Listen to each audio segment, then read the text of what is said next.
Mereka semua itu takut dan kakak.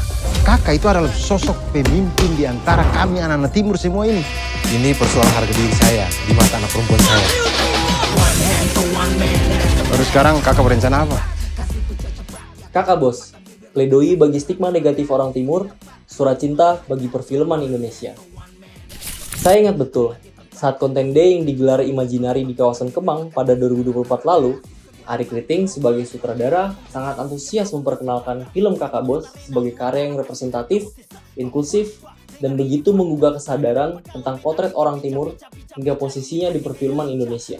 Ketika film Kakak Bos dirilis di bioskop pada 29 Agustus 2024 lalu, saya ikut gala premier dan menulis sebuah review di Kumparan, media tempat saya bekerja, bahwa ada semacam nota pembelaan yang ingin digaungkan oleh Arie Kriting lewat film Kakak Bos.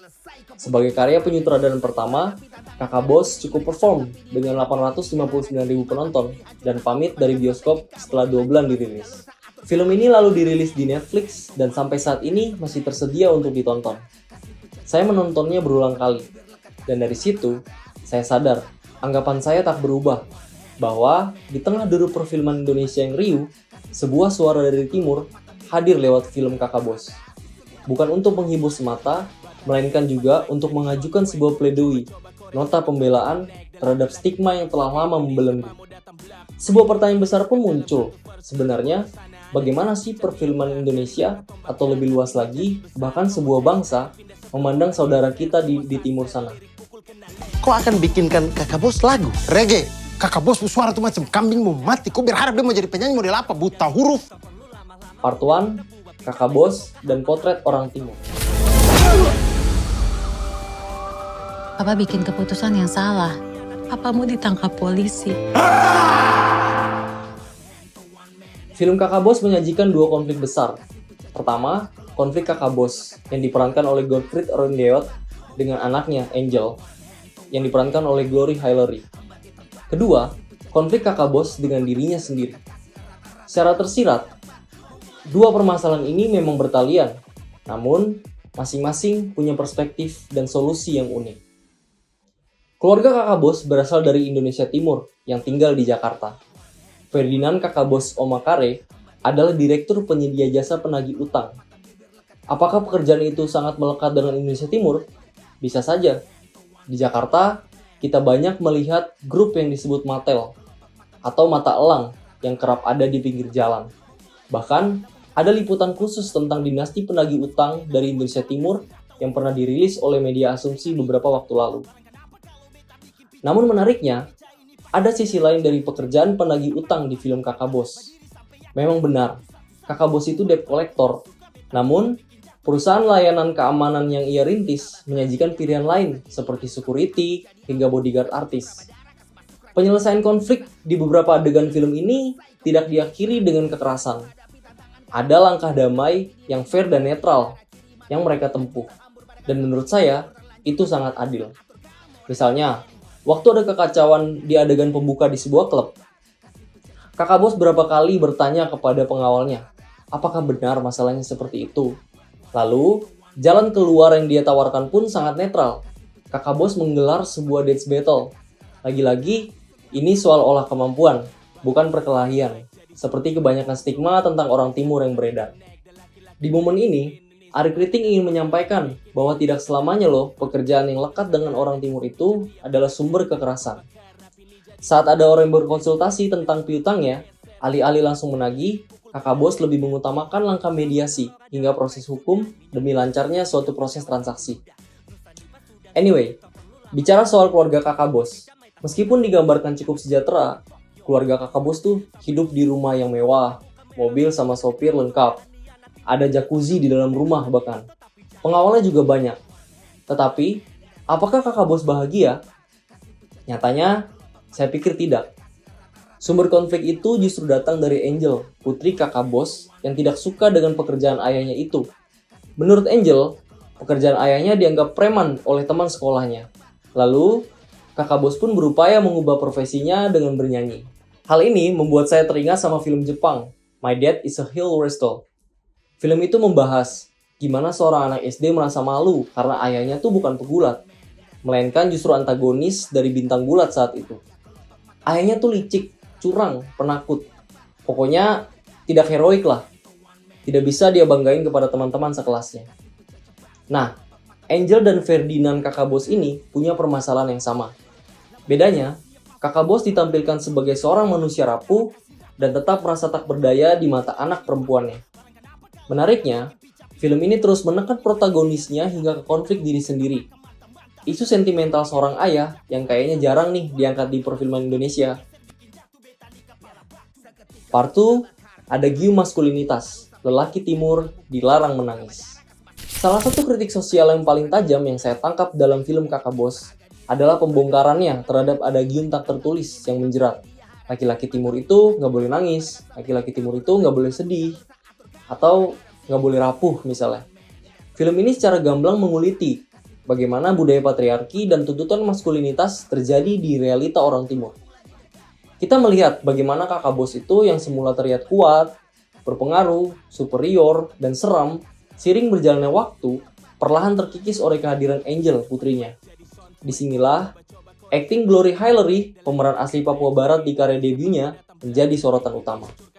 Angel tidak hanya berfungsi sebagai pemanis, dia adalah epicentrum emosional dalam film ini.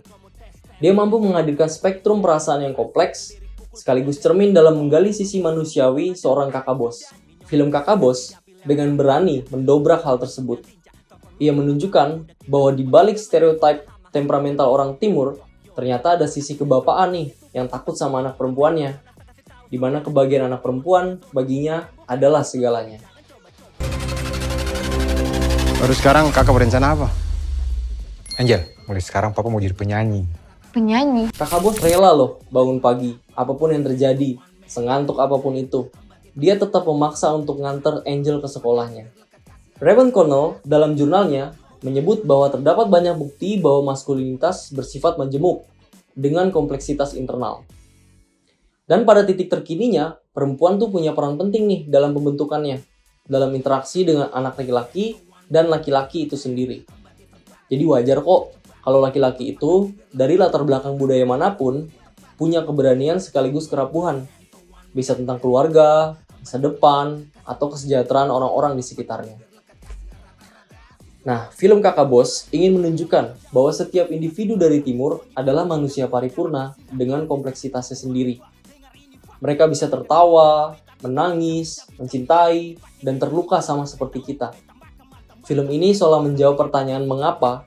Saya menyimpulkannya seperti sebuah karya jurnalistik dalam medium film yang melaporkan sebuah kebenaran sosial yang jarang terucap. Part 3, titik balik perfilman Indonesia Timur. Saya mengutip jurnal dari McKinsey & Company berjudul Diversity and Inclusion, Black Representation in Film and TV. Mereka menyebut bahwa ketika produser mencari konten atau aktor berkulit hitam, mereka pasti mau bicara soal Wakanda atau kemiskinan, tanpa pilihan di antara keduanya. Penggambaran stereotip ini menghalangi aktor kulit hitam di Hollywood saat itu untuk maju di industri dan mewujudkan potensi kreatif mereka. Itu di Hollywood. Bagaimana di Indonesia? Selama 15 tahun belakangan, representasi orang timur di layar kaca maupun di layar lebar kerap terjebak dalam karikatur. Sosok keras, pemarah, bersuara lantang, atau sekedar pelengkap komedi dengan logat khasnya. Ada tantangan rasial yang saya pikir masih ada juga di industri perfilman Indonesia saat ini. Contoh yang paling saya soroti di sini adalah film Cinta Bete. Isunya oke, kekerasan gender, KDRT, perkosaan dalam relasi, tapi film ini sepenuhnya menyorot latar di bagian timur Indonesia. Aktor dan kru film telah menghargai adat setempat, berupaya mempelajari dialek atau logat daerah. Namun, beberapa karakter di mata orang timur yang menonton filmnya mungkin masih belum bisa bicara menggunakan logat tersebut secara natural. Sama halnya ketika Cut Mini memerankan ibunya Yusuf Kala, Atirah dalam film Atirah. Atau Herjunot Ali misalnya, yang berperan sebagai Zainuddin dalam film Tenggelamnya Kapal Van der Wijk. Sepertinya, ini adalah bukti bahwa perfilman kita itu masih berada dalam tokenisme, menggunakan 1 atau 2 talent lokal sebagai representasi daerah yang sebenarnya tuh nggak cukup. Bedakan dengan film Denias, Atambua 39 derajat Celcius, atau film-film yang menjadi jawara FFI tahun 2024, Woman from Rhode Island. Film-film ini digarap secara serius oleh filmmaker dan jajaran aktor dari timur yang sangat representatif. Gambaran ini mengingatkan saya juga pada white supremacy di industri Hollywood. Mereka sempat ramai bersuara tentang kenihilan aktor berkulit hitam di layar bioskop. Bahkan waktu itu ada fenomena tagar Oscar So White pada 2015 lalu, di mana saat itu 20 nominasi Acting Academy Awards diberikan kepada aktor kulit putih. Saat itu Oscar dikritik keras. Argumennya adalah bahwa badan pemungutan suara yang homogen seperti itu kayaknya nggak mewakili nih suara penonton. Nah, kehadiran Kakak Bos ini bukan sebuah anomali. Film ini menandakan sebuah titik balik penting. Para sinias timur tidak lagi cuma jadi objek dalam cerita orang lain. Mereka adalah subjek, narator utama dari cerita yang mereka buat sendiri. Saya sempat mewawancarai Yedida Letedara, ketua komunitas film Kupang yang memang berbasis di Indonesia Timur. Dia bercerita bahwa aktor dan aktris di Kupang sebenarnya sangat banyak. Talent mereka tuh berlimpah, dan mereka pun sudah punya kesadaran bahwa harus ada representasi orang-orang timur dalam film yang mengangkat isu seputar orang timur. Lalu saya balik bertanya dong, representasi seperti apa sih yang seharusnya layak di perfilman Indonesia Timur? Jawabannya menurut saya sangat mewakilkan. Dia menyoroti masalah pembingkaian, bahwa jangan-jangan selama ini aktor atau aktris Indonesia Timur diangkat hanya keterbelakangannya saja. Jangan sampai bingkainya malah cenderung merendahkan. Jadi berharap, selain representasi, perfilman Indonesia Timur juga harus melihat konteks budaya, biar ketika muncul di film nanti benar-benar representatif. Tidak hanya soal eksotisme atau kesesuaian visual aja. Part 4, Surat Cinta bagi Perfilman Indonesia.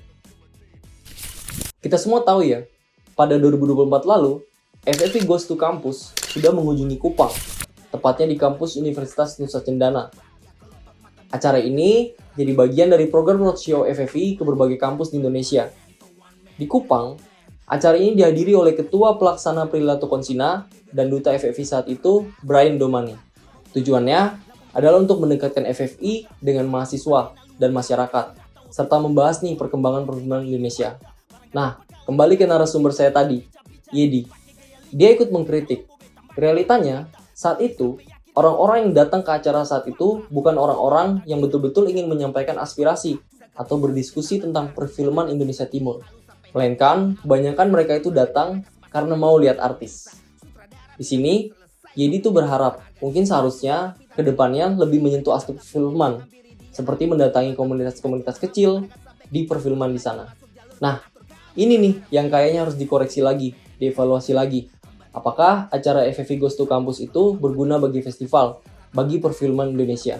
Atau hanya kegembiraan saat aja? Sebenarnya, di Kupang atau di Indonesia Timur itu sudah ada SMK Broadcasting dan Film.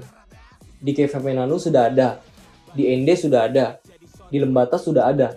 Memperkuat calon filmmaker ini sebenarnya bisa dimulai dari sekolah-sekolah yang tadi. Terlepas ya, harapan tentu saja ada. Kalau memang ingin membuat suatu kebangkitan serius di perfilman Indonesia Timur, mungkin bisa dibuat suatu sekolah khusus, institusi perguruan tinggi, yang memang fokusnya tuh ke perfilman. Dari situ, keaktoran akan tercipta. Ruang yang lapang bagi talenta dan cerita Indonesia Timur. Di sana, cerita-cerita itu bisa lebih diasah dan akhirnya tersublimasi ke industri yang berskala besar. Karena, mengutip kata Yedi tadi, dengan Woman from Rhode Island, perfilman Indonesia Timur sudah ada di level yang seharusnya. Lebih ada tempat, jam tayang, dan pengakuan yang layak. Tidak ada pengkotakan lah. Pada akhirnya, saya pikir kritik film Kakak Bos yang paling keras justru bukan berada di dalam filmnya, melainkan pada keberadaannya sendiri. Film ini adalah tamparan bagi industri yang terlalu lama Jakarta sentris. Harus ada peran aktif lembaga pemerintah, seperti Kemendikbudristek dan BPI, untuk tidak hanya memberi panggung, atau sekedar pendanaan, tapi juga membangun suatu infrastruktur dan pendidikan sinema yang merata hingga ke Indonesia Timur. Kesimpulannya, Kakak Bos pada akhirnya memang bisa dikatakan bukanlah sebuah film yang sempurna, melainkan sebuah pledoi yang berhasil, sebuah nota pembelaan yang berhasil digelontorkan. Ada nota pembelaan yang digelontorkan oleh Ari Kriting di sini, tentang realita orang Timur, peran ayah, dan maskulinitas yang salah, dan terutama posisi perfilman Indonesia Timur.